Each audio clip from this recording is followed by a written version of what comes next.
Yo! What's up? Just finished my lift this morning. Got my UW lacrosse shirt on. Thanks, Coach Malachek. You guys are doing such a great job at lacrosse. So, chop wood, carry water, reading with a couple groups. You know I love this book. So chapter 14 is what I'm going to reference. If you guys haven't read this book, you really should. I probably should have had this page queued up to make this a little smoother. My bad. All right, one more chapter. I'm almost there. Okay, so I won't read the entirety of it. Just read you a couple things here. So John and Q were talking again. John says, "How'd you get so good?" I never gave up, and I realized the whole time I was building my own house.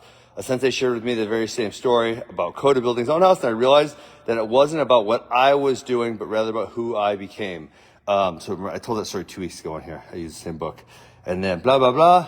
And then this is, the grass is greener where you water it. And so that's what I want to talk about. The grass being greener where you water it. So, man, it's so easy in today's society to get caught up with jealousy. It's probably a human condition, actually, right? To get caught up with jealousy or pointing fingers on when people did things wrong. And why I was actually thinking about this, and it's funny that I read this morning, because I looked at the Ironman results, right? Huge high school tournament. And I couldn't help but notice some of the kids I was looking for, I feel as though they were on their third or fourth high school. You know, as I'm scrolling through, oh, he didn't go there last year. Oh, he didn't go there last year. And so, you know, when Tommy Rollins and I, my initial wrestling podcast, the Hero and Funky Show, we talked about sending kids places, you know, our own children, and why we both chose to not do it ever. And then we also talked about fixing it from within or fixing it from without. And there's so many parents and kids, right? And so I'm not even going to blame kids, because this is generally, and so we're talking about generally a learned trait from parents. There's so many parents who want to blame their kids' lack of success on something that is around them rather than them themselves, right? And remember from chapter 2, Coda is, you're always building your own house. Every single thing you do on an everyday basis is you building your own house. The relationships around you, how you work, how you think, what you read, what you consume, all this, you're always building your own house. And so when a kid has a failure, it's like, is it the kid's fault, right? And obviously, what do we define as success and failure also? We could go deeper on that. Or is it the fault of the system and the person in charge? And so, you know, this is a tough one, because I don't want to say kids never need to change. I think that's there sometimes, obviously. But when there's constant changing, right, and they think the grass is greener on the other side as opposed to where you water it, that becomes problematic. And it's pretty rare, if you pay attention to some of these kids who go to 3, 4, 5 clubs, or, right? Honestly, it doesn't really happen. We kind of got the market corner in Wisconsin. We're kind of doing such a good job. Generally, when kids come here, they come here. They're generally not bouncing around a lot of other places. Once they come here and they find us, then they generally stay here. But, you know, earlier, when we see kids go to 3 or 4 or 5 clubs or 3 or 4 or 5 high schools, it generally doesn't work out well. It's very rarely that is the fix. And it's generally the kid.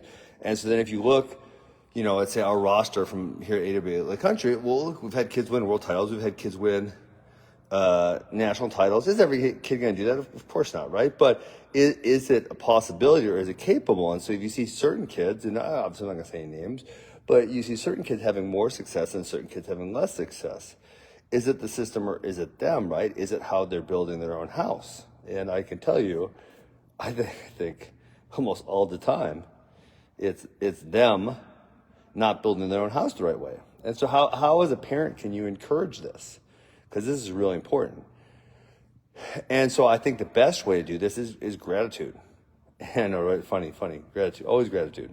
I freaking love gratitude. So gratitude really makes you see the world in a different light. So I always try to be as grateful as possible for things. But a lot of parents, and maybe even my parent to be exact, potentially, and I think this is something maybe my wife helped me with, and I think as I grew older I realized it was probably a negative trait, but they find fault a lot. it's actually easy to find fault, right? So if you think about friendships or relationships, how many of you guys are going to go through your life and find even one perfect friend who never makes a mistake? You're not going to do it. That's impossible. Nobody's perfect, right? Or your wife. Like, I love my wife. She's great, but does she make some mistakes? Of course, right? She never folds the damn laundry on time.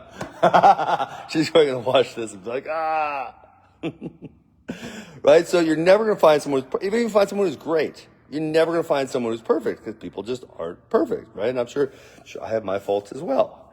And so if we're going to pick at people's faults or pick at the faults of teams, and that's all we ever do, that's a really negative thing, okay? That doesn't mean we can't acknowledge them, and we need to. But if we additionally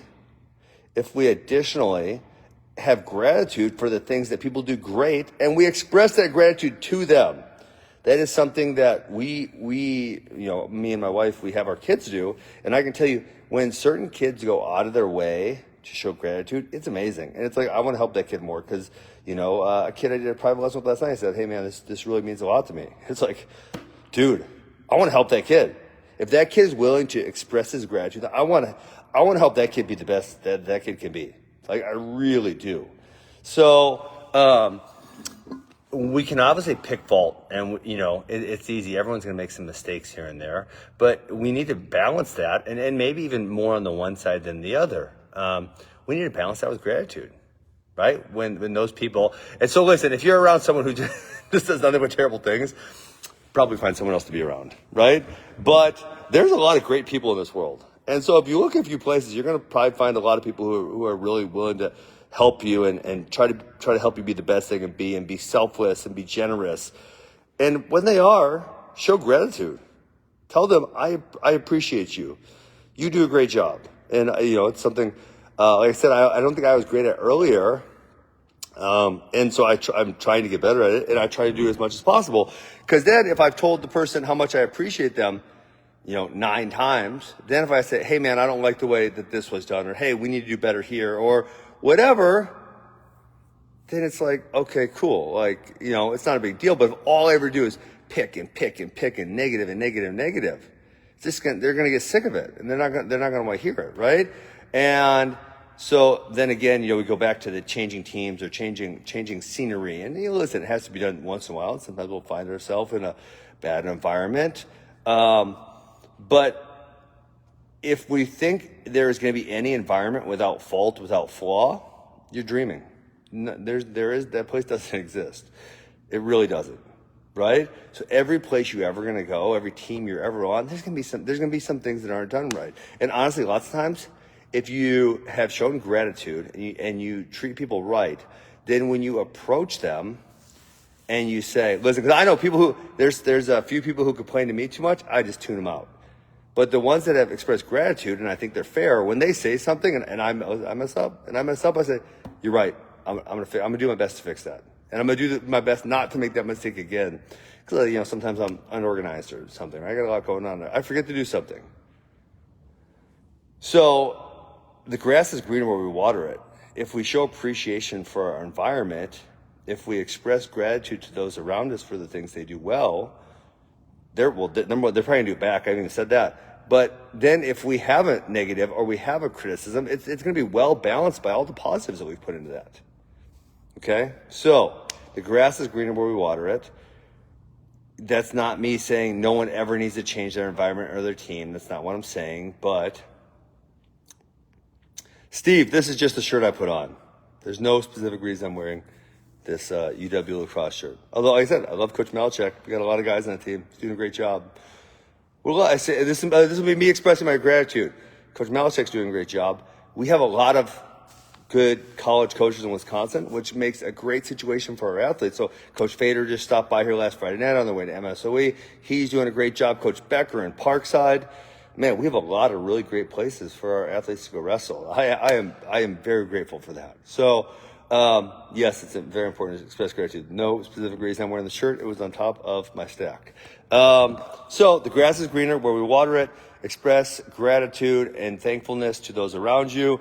Try to make your environment better. And obviously when there are flaws or faults, which there inevitably are going to be because nowhere's perfect, your faults or flaws will be heard. And I want to let my kids, my personal kids, right, the ones that I fathered.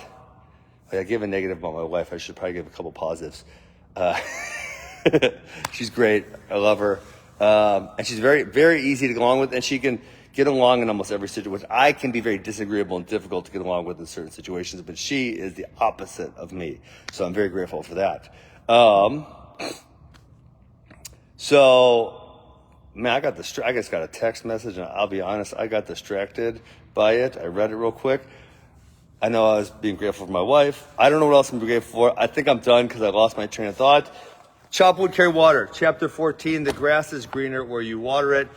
That doesn't mean you'll never, ever have to switch teams. But if you treat your environment in the right manner and you show your kids, I remember. Okay, listen, now I'm going back. My own personal kids, I always try to teach them to show the great things around them.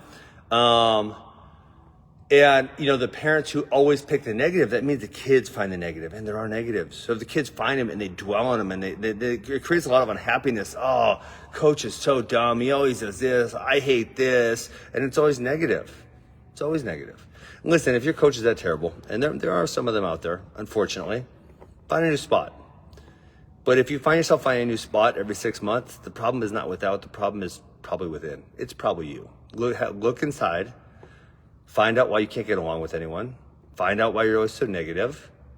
Fix it. All right. Grass is greener where you water it, guys. Peace.